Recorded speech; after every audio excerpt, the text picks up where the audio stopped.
Welcome to a video edition of Course Raider Confidential. 2020 was a tough year in travel, but a few of us did get out and about and see some things, traveling safely, social distancing, and taking in a lot of golf courses. Golf Magazine's Top 100 US list also came out this year. Ran, I know it's kind of like trying to pick your favorite child, but what were some of the favorite courses you saw this year? You know, it's such an interesting question. I'll tell you kind of how I once asked that similarly to Bill Core, what was his favorite design? And he said, well, you know, at Sand Hills, we were given a 10 property and we really didn't screw it up. But did we improve the property? Not really. I mean, it was just, you know, it was a perfect property and thank God we didn't screw it up. But at Talking Stick, he was so proud that it's built in a floodplain and they took it from, say, a 1 to like a 6. And so when you talk about courses, like I saw the Ocean Course at Kiowa, you know, set on a barrier island in South Carolina, just the world's perfect location for a course, and the Honors Course tucked in the foothills of Tennessee, the perfect rural setting. How do you compare those to, for instance, Trinity Forest on a landfill south of Dallas, or Harbor Town, which has a high to low point of 6 feet? I've been studying architecture for decades now, and I really enjoy seeing something unique and different. And so for me, my favorite course that I saw this year was Trinity Forest. I'd never played a course built on a landfill.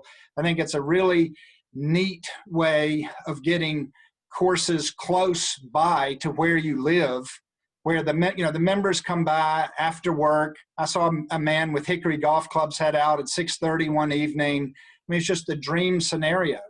So I think that was the most unique course I saw. Angela, I know you did a lot of traveling overseas. You made it down under before the shutdowns hit and some other locales. What stood out for you this year?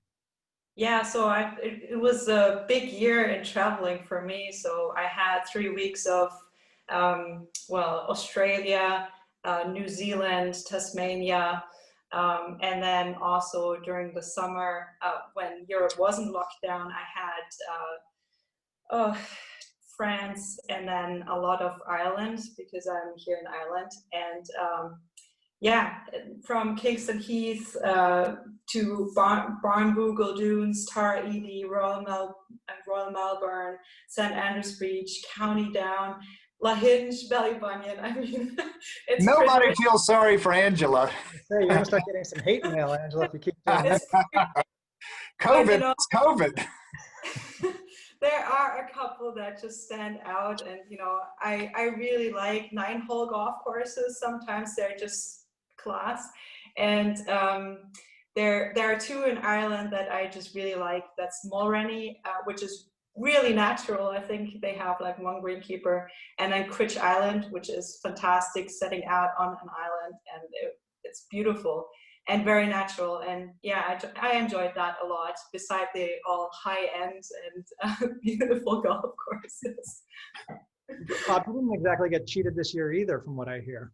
No, I didn't. I got to see a lot, but I did get a lot of time spending walking Shinnecock, Wingfoot, National, Marion, Sleepy Hollow, some things that I could revisit, and even though I knew them, to re-see them, and I really fell in love with them. And I have to say that my highlight golf course this year, and I've used a neighbor for years, is National Golf Links. I just totally fell in love with going there. I was going there like once a month, walking it and playing it.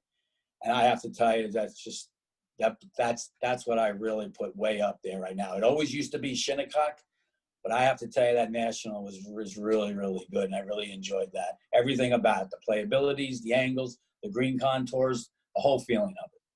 I would like to play Bob a compliment. He just hit on it.